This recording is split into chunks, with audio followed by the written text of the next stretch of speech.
एक दिन राजकुमार आर्यन जंगल में शिकार करने गया। घने जंगल में घूमते हुए अचानक उसकी नजर एक युवक पर पड़ी जो झरने के पास पानी पी रहा था। जैसे ही वह युवक मुड़ा, राजकुमार आर्यन की सांसें थम गईं। वह युवक बिल्कुल उसके जैसा दिखता था। राजकुमार ने आवाज लगाई, अरे तुम कौन हो?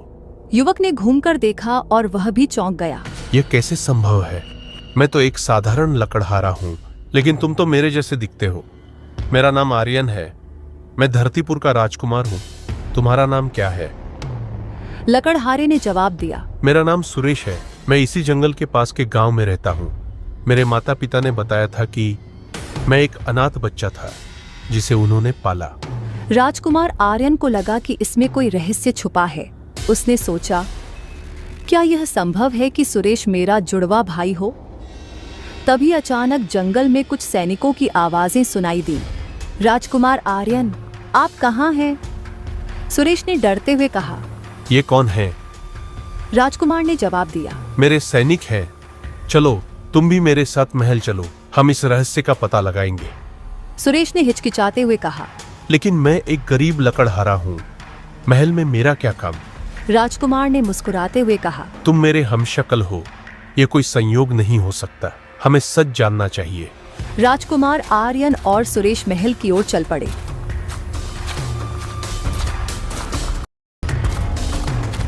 रास्ते में सुरेश का मन बार बार संशय से भर जाता था। वह बोला, राजकुमार, अगर राजा ने मुझे नहीं पहचाना तो क्या वे मुझ पर विश्वास भी करेंगे? आर्यन ने दृढ़ता से कहा, डरो मत, मेरे पिता न्याय प्रिय हैं। अगर तुम सचमुच मेरे भाई हो तो वे तुम्हें जरूर स्वीकार करेंगे। जैसे ही वे महल के द्वार पर पहुंचे, पहरेदारों ने दोनों को देखकर हैरानी से एक दूसरे की ओर देखा। यह कैसे संभव है, दो राजकुमार? राजा वीरेंद्र को जब यह समाचार मिला तो वे तुरंत दरबार में पहुंचे। जैसे ही उनकी नजर सुरेश पर पड़ी, उनका चेहरा पीला पड़ गया। ये लड़का? रानी लक्ष्मी, जो अब तक चुपचाप खड़ी थीं, अचानक रो पड़ी। ये मेरा बेटा है, मैं इसे पहचानती हूँ। सारे दरबार में सन्नाटा छा गया। राजा ने कांपते हुए पूछा, लेकिन यह संभव कैसे? हमारा बेटा तो। तभी दरबार के पीछे से मंत्री शंकर आगे बढ़ा। उसके चेहरे पर एक अजीब सी बेचैनी थी। महाराज, ये कोई षड्यंत्र हो सकता है। ये लड़का किसी और की संतान होगा जो राजकुमार जैसा दिखता है। सुरेश ने गुस्से में कहा, मैं झूठ नहीं बोल रहा। मेरे माता पिता ने मुझे बताया था कि उन्होंने मुझे जंगल में पाया था। राजकुमार आर्यन ने भी अपनी बात रखी। पिताजी, इसमें कोई रहस्य है, हमें सच जानना चाहिए। राजा वीरेंद्र ने गहरी सांस ली और अपने सबसे विश्वसनीय गुप्तचर को आदेश दिया, इस मामले की सच्चाई का पता लगाओ। क्या वाकई सालों पहले हमारा कोई बेटा गुम हो गया था? राजा वीरेंद्र ने गुप्तचरों को पूरी घटना की जांच करने का आदेश दिया। उधर मंत्री शंकर बेचैन हो रहा था। वह रात के अंधेरे में अपने विश्वास पात्र सेवक से मिला और फुसफुसाया, ये लड़का अभी जीवित कैसे है? हमने तो उस रात।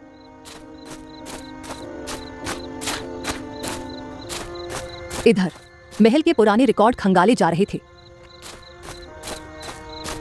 राजगुरु ने एक पुरानी पोथी निकाली और चौंक कर बोले, महाराज, 20 साल पहले रानी ने 2 जुड़वा बेटों को जन्म दिया था, लेकिन रिकॉर्ड में केवल एक राजकुमार आर्यन का ही उल्लेख है। रानी लक्ष्मी की आंखों में आंसू थे। मुझे याद आ रहा है, उस रात मुझे बताया गया था कि मेरा एक बेटा मर गया, पर मैंने उसे देखा तक नहीं था। राजकुमार आर्यन ने सुरेश की ओर देखा। उसकी आंखों में भी वही नीली चमक, वही नाक का आकार। वास्तव में वे एक दूसरे के प्रतिबिंब लगते थे। तभी एक बूढ़ी दासी, जो अब तक चुपचाप खड़ी थी, रोते हुए आगे आई। महारानी माँ, मुझे माफ कर दीजिए, मैंने चुपचाप सब देखा था उस रात। मंत्री शंकर ने नवजात राजकुमार को जंगल में छोड़ने का आदेश दिया था। पूरा दरबार स्तब्ध रह गया। मंत्री शंकर ने पसीने से तरबतर होते हुए कहा, ये झूठ है, ये बूढ़ी पागल हो गई है। राजा वीरेंद्र का चेहरा क्रोध से तमतमा उठा। शंकर, तुम्हारी इस हरकत का कारण? तुमने मेरे बेटे के साथ ऐसा क्यों किया? मंत्री ने घबराकर अपनी तलवार खींच ली और चिल्लाया, क्योंकि मैं चाहता था कि मेरा बेटा राजगद्दी पर बैठे, मेरी पत्नी भी उसी दिन। मंत्री शंकर की तलवार चमकी और उसने दरबार में खड़े सैनिकों को आदेश देने की कोशिश की, इन सभी को गिरफ्तार कर लो। लेकिन कोई हिला तक नहीं। सभी सैनिक राजा के प्रति वफादार बने रहे। राजकुमार आर्यन तेजी से आगे बढ़ा और सुरेश के सामने खड़ा हो गया। तुम्हें मेरे भाई को कोई नुकसान नहीं पहुंचाने दूंगा। तभी अचानक दरबार के पिछले द्वार से एक और युवक प्रवेश करता है। वह भी बिल्कुल राजकुमार आर्यन और सुरेश जैसा दिखता था। वह चिल्लाया, पिताजी, ये सब झूठ है। रानी लक्ष्मी चीख उठी, एक तीसरा बेटा, यह कैसे संभव है? मंत्री शंकर ने उस युवक की ओर इशारा करते हुए कहा, यह मेरा बेटा नहीं है। मतलब? उसके शब्द उलझने लगे। राजगुरु ने तुरंत पुराने रिकॉर्ड की ओर ध्यान दिलाया। महाराज, क्या संभव है कि रानी ने 3 जुड़वां बच्चों को जन्म दिया हो? प्राचीन ग्रंथों में ऐसे उदाहरण मिलते हैं। बूढ़ी दासी ने कांपते हुए बताया, उस रात मैंने 3 शिशुओं को देखा था। लेकिन मंत्री ने 2 को ही। इस बीच तीसरा युवक आगे बढ़ा और मंत्री शंकर के पैरों पर गिर पड़ा। पिताजी, आपने मुझसे कहा था कि मैं ही असली राजकुमार हूँ। आपने मुझे झूठ बताया। महल के दरबार में सन्नाटा छा गया। 3 एक जैसे युवक आमने सामने खड़े थे, राजकुमार आर्यन सुरेश और अब यह नया लड़का जो खुद को मंत्री शंकर का बेटा बता रहा था। राजा वीरेंद्र ने गंभीर स्वर में पूछा, तुम्हारा नाम क्या है बेटा? युवक ने झिझकते हुए जवाब दिया, मुझे विक्रम कहा जाता है। मंत्री शंकर ने हमेशा मुझे बताया कि मैं असली राजकुमार हूँ और मुझे छल से राजगद्दी से वंचित कर दिया गया था। रानी लक्ष्मी ने विक्रम के चेहरे को ध्यान से देखा। तुम्हारी आंखों में वही चमक है जो मेरे बेटों में है, पर क्या तुम सच में? तभी मंत्री शंकर ने हाथ जोड़कर क्षमा मांगी। महाराज, मैं स्वीकार करता हूँ, मैंने 20 साल पहले एक भयानक पाप किया था। रानी ने 3 जुड़वां बेटों को जन्म दिया था, लेकिन मैंने 2 को जंगल में छुड़वा दिया और तीसरे को अपने पास पाला। लेकिन क्यों? तुम्हें ऐसा करने की क्या जरूरत थी? मंत्री शंकर की आंखों में आंसू आ गए। मैं चाहता था कि मेरा बेटा राजा बने, पर मेरी कोई संतान नहीं थी, तो मैं भी राजकुमार हूँ। मेरे असली माता पिता। रानी लक्ष्मी ने तीनों युवकों को गले लगा लिया। मेरे बेटे, मेरे तीनों बेटे। महल के आंगन में तीनों राजकुमार एक साथ खड़े थे, आर्यन, सुरेश और विक्रम। रानी लक्ष्मी की आंखें नम थीं। मेरे तीनों फूल एक साथ। तभी मंत्री शंकर गिड़गिड़ाते हुए आगे आया। महाराज, मैंने अपना अपराध स्वीकार कर लिया है। अब मुझे मृत्यु दंड दें। राजा वीरेंद्र ने गंभीर स्वर में कहा, शंकर, तुम्हारा अपराध क्षमा से परे है, परंतु आज मेरे तीनों बेटों का मिलन हुआ है। इस खुशी के दिन में विक्रम अचानक बोल उठा, पिताजी, मैं इस आदमी को कभी माफ नहीं कर सकता।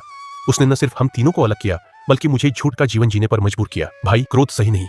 हम तीनों का मिलन ही सबसे बड़ी सजा है उसके लिए। तभी अचानक महल के बाहर शोर हुआ। एक सैनिक भागता हुआ आया। महाराज, सीमा पर हमला हुआ है। शत्रु सेना ने। महल में अचानक छाई चिंता के बादलों ने सभी को स्तब्ध कर दिया। राजा वीरेंद्र ने तुरंत युद्ध की तैयारी का आदेश दिया, लेकिन तभी एक अजीब घटना घटी। तीनों राजकुमारों ने एक साथ एक ही स्वर में कहा, हमें स्वयं इस युद्ध का नेतृत्व करने दीजिए पिताजी। सभी दरबारी हैरान रह गए। 3 अलग अलग परिस्थितियों में पले बढ़े राजकुमारों के विचार और स्वर एक जैसे कैसे हो गए? रानी लक्ष्मी ने आश्चर्य से पूछा, तुम तीनों कैसे? राजकुमार आर्यन मुस्कुराया, शायद रक्त के रिश्ते से बढ़कर कुछ और भी है माता। सुरेश ने सैनिक से पूछा, शत्रु सेना का नेतृत्व कौन कर रहा है? सैनिक ने जवाब दिया, एक रहस्यमय योद्धा जो खुद को अंधकार का राजकुमार कहता है। विक्रम का चेहरा तन गया। अंधकार का राजकुमार? क्या यह कोई और? मंत्री शंकर ने अचानक चीखते हुए कहा, नहीं, यह संभव नहीं, वो तो मर चुका है। तभी अचानक महल की खिड़कियां जोर से खुल गईं और एक ठंडी हवा का झोंका दरबार में घुस आया। सभी की निगाहें महल के मुख्य द्वार की ओर उठीं, जहां एक लंबा काले वस्त्रों में लिपटा हुआ युवक खड़ा था। मुझे ढूंढने में तुम्हें बहुत समय लगा, उसने गहरी धमकी भरी आवाज में कहा। राजकुमार आर्यन, सुरेश और विक्रम एक साथ आगे बढ़े। तीनों के चेहरों पर एक ही भाव था, अविश्वास और आश्चर्य। तुम हो कौन? सुरेश ने पूछा। अंधेरे में खड़े युवक ने धीरे धीरे अपना हुड हटाया। पीली चांदनी में उसका चेहरा साफ दिखाई दिया। वह तीनों राजकुमारों का हूबहू प्रतिरूप था, बस उसकी आंखों में एक अजीब सी लालिमा थी। मैं वो हूँ जिसे जन्म लेते ही मार दिया जाना था, लेकिन भाग्य को कुछ और ही मंजूर था। रानी लक्ष्मी ने सिसकते हुए पूछा, क्या तुम मेरे? मंत्री शंकर ने अचानक चीखते हुए कहा, यह संभव नहीं, तुम तो मर चुके थे। महल के दरबार में सन्नाटा छा गया। चौथे राजकुमार के शब्दों ने सभी को झकझोर कर रख दिया। मंत्री शंकर का चेहरा सफेद पड़ गया, उसके हाथ कांपने लगे। राजकुमार आर्यन ने साहस जुटाकर पूछा, अगर तुम हमारा भाई हो तो इतने वर्षों तक कहाँ थे? अंधकार के राजकुमार ने अपनी लाल आंखें चमकाते हुए जवाब दिया, मैं जंगल की गुफाओं में पला बड़ा, जहाँ एक साधु ने मुझे पाला। उसने मुझे सच्चाई बताई कि मेरा अपना परिवार मुझे मारना चाहता था। रानी लक्ष्मी की आंखों से आंसू बह निकले। नहीं बेटा, मैंने तो तुम्हें कभी। सुरेश ने शांत भाव से अपने रहस्यमय भाई से पूछा, तुम क्या चाहते हो? चौथा राजकुमार ने अपनी मुट्ठी भींची। मैं चाहता हूँ वह सब जो मेरा हक है, राजगद्दी, सम्मान और बदला। तभी अचानक महल के बाहर से सैनिकों के चिल्लाने की आवाजें आईं। एक सैनिक भागता हुआ आया। महाराज, महल को अंधकार की सेना ने घेर लिया है। राजा वीरेंद्र ने गंभीर स्वर में पूछा, अंधकार की सेना? हाँ मेरी सेना, अब चुनाव तुम्हारे हाथ में है, आत्मसमर्पण या विनाश। महल के प्रांगण में तनाव छाया हुआ था। चौथे राजकुमार, अंधकार के राजकुमार विकृत की सेना ने महल को चारों ओर से घेर लिया था। राजा वीरेंद्र ने गंभीर स्वर में पूछा, बेटा, क्या यही तुम्हारा अंतिम निर्णय है? अपने ही राज्य पर आक्रमण? विकृत की आंखों में क्रोध की लपटें दहक उठी। आपने मुझे त्याग दिया था, मैं तो मर चुका था आपके लिए। यह देखो बेटा, यह वही खिलौना है जो मैंने तुम चारों के लिए बनवाया था। मैंने हर रात तुम चारों को यही कहानी सुनाई थी।